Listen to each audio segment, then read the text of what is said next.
睇下一歲有幾，71歲。哦，你依家身體好嗎？好，瞓覺 OK 嗎？瞓得好。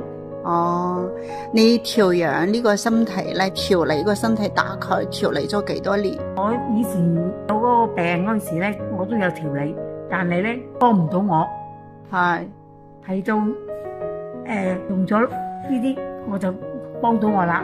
你係一個比較好嘅一個早餐變咗，夜晚餐有冇變咗？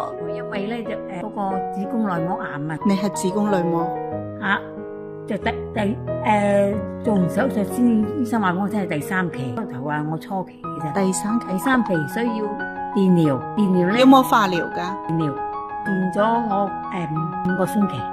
哇，差唔多2年。你電療咗之後，身體係咪底子好差啊？係啊，傷得好犀利。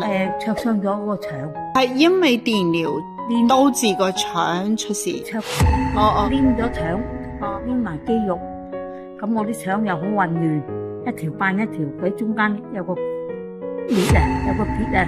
依家咧，佢嗰個做手術嗰時同我講，因為嗰時食唔到嘢，一食嘢就嘔啊。依家有冇話就係裏邊？你依家 keep 住有冇睇醫生？有，我以前3個月一次嘅嗰個即係電療嗰個治療，後來即係就半年，咁又8個月，後來1年雞個年半先至去啦。初初咧就好短時間去復診一次，睇多一次。慢慢依家係1年半睇一次就得噶啦。但係每年有冇 body check 醫生去 check 嗰啲指數，癌症指數？有噶。冇問題，係標準噶，正常嘅。哇，恭喜你！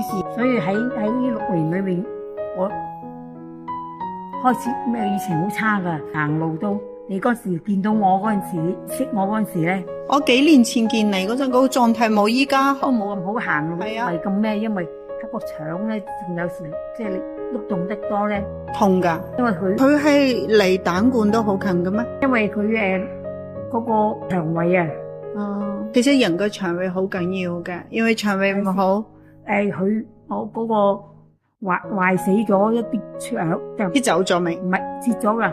而係小腸，得翻一小腸。但係你人個營養係靠小腸吸收噶嘛？但係小腸都毛都冇埋咯，所以就營養吸收唔到咯。